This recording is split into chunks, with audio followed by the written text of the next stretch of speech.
Chowdhry in relation to item 9.5, and it was received within deadlines, and I've intimated I'm happy to accept it. So I'd like to invite the deputation to address the meeting. I believe it is Mr. Wilson Chowdhry on his own. Is that correct? Thank you.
Good morning, Mr. Chowdhry. Thank you for joining us.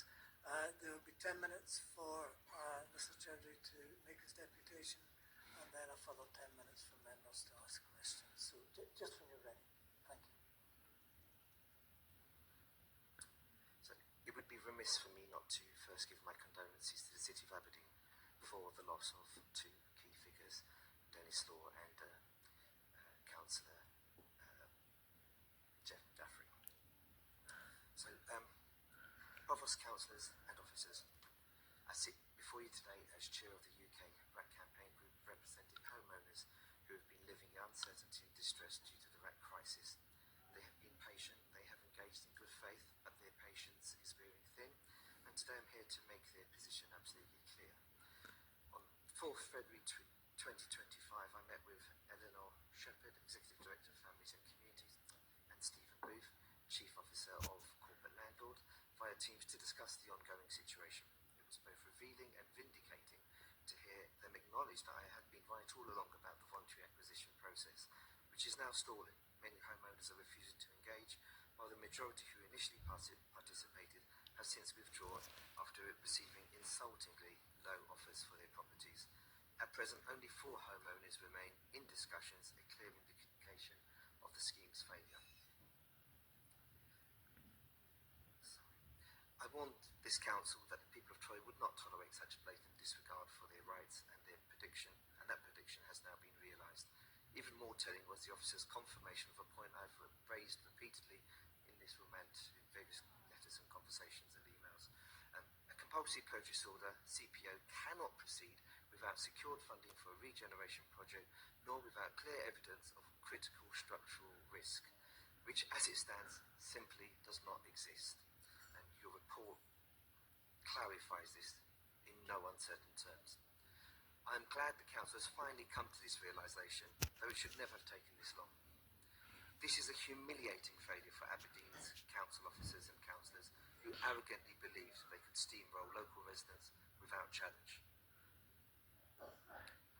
It's ominous that the Council in Section 5 of their latest report states their preferred strategy for addressing privately owned RAAC-affected properties remains voluntary acquisition. They justify this by claiming it aligns with their broader plan to demolish council-owned RAAC properties, presenting it as the optimum option for streamlining housing delivery and addressing safety concern. While they insist compensation package comply with the Land Compensation Scotland Act 1973, this approach seems more like an attempt to pressure homeowners into selling at undervalued rates. However, I remain hopeful that this council will eventually recognise the severe difficulties, high costs and reputational damage associated with pursuing a compulsory purchase order, forcing them to abandon their stubborn attempts to rinse local homeowners. To date, not a single property has been acquired, and only 4 homeowners have even expressed a willingness to accept an offer. This is a clear sign that the voluntary acquisition scheme is failing.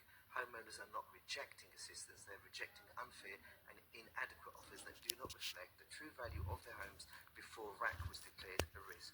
One resident, who chooses not to be named at this stage, has challenged the district valuer after receiving an initial offer of £30,000 for his flat. Coincidentally, he submitted his appeal to the Valuation Office Agency on Monday, 2nd February.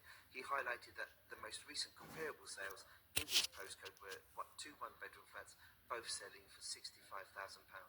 The estimated cost of replacing the roof is around £9,000, with an additional maximum of £2,000 for internal repairs, likely less, bringing the total cost to approximately £15,000, split between two flats at £7,500 each.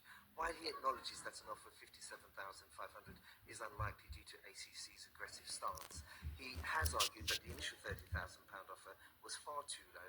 He now awaits a response.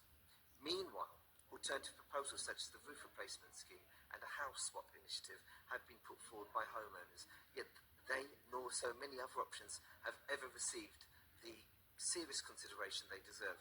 Why is the council so intent on acquiring properties rather than exploring solutions that could allow residents to remain in their homes? Any refusal to properly assess these alternatives would suggest a predetermined agenda rather than a genuine commitment to fair and viable outcomes.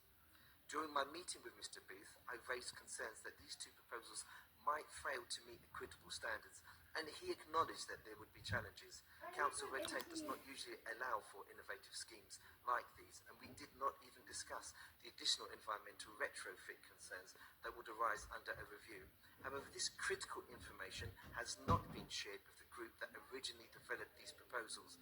This omission appears to be a disingenuous attempt to placate homeowners rather than a genuine effort to engage in meaningful solutions, especially given that the voluntary acquisition process is clearly faltering. I understand that a decision on funding research into these proposals is being made today. Instead, I propose an amendment, a direct grant system that would allow homeowners to fund their own roof replacements rather than relying on the council's more expensive contractors under the proposed scheme for around 50 homes. This would provide a more cost-effective and homeowner-driven solution, empowering residents to take charge of any exchange properties rather than being forced into a process they do not trust. If grants were valued at what it would have cost the council to carry out these repairs, they might even cover retrofit requirements. An even better approach would be a grant programme available to all homeowners without requiring them to move from their current homes. A grant system would, in my opinion, pass through all council checks and balances except financial viability. To make this possible, I urge the council to redouble its efforts to secure financial support from the Scottish Government. Either this or a fair pre-RAAC valuation voluntary agreement would be the most equitable solution, and in my view, the only fair outcome for affected homeowners, especially considering that this RAAC crisis has arisen due to earlier council cost-saving measures.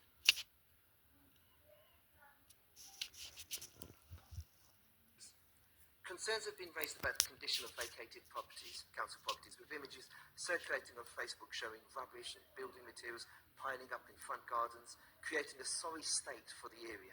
This neglect not only impacts the community but also raises doubts about the council's willingness to adopt the community proposed solution. If they were genuinely committed to addressing the issue efficiently, one would expect better upkeep of these properties rather than allowing them to fall into disrepair. Let me acknowledge the council's ongoing dialogue with the Scottish Government regarding financial implications and potential flexibilities. However, let me also be clear, this cannot be a backdoor attempt to enable a compulsory purchase order without the necessary funding in place. Homeowners will vigorously challenge any attempt to force them out of their properties they believe are safe enough to remain standing. A CPO without secured financial backing is not only premature, it's unjustifiable. This council has a duty to restore trust. Trust that decisions will be fair. Trust that homeowners will not be left in financial ruin. And trust that financial flexibility is not a coded phrase for advancing a CPO through indirect means. I have raised this issue with Stephen Brief on multiple occasions, and he is well aware of our concerns. I ask this council today for absolute clarity. Will you guarantee that these financial discussions are not being used to bypass proper procedures in order to push forward a CPO? I'd like an answer to that. Finally, with a budget decision due on March 5th, 2025, homeowners cannot afford more delays, uncertainty, or shifting goalposts. They need transparency, they need fairness, and they need answers. Not after funding is secured, not after CPO proceedings are initiated, but today. The UK RAAC Campaign Group stands ready to work with you to find genuine, fair and viable solutions. But if the Council chooses a path that disregards the rights and interests of homeowners, we will not hesitate to challenge it at every level. Thank you. Thank you, Mr. Chowdhry.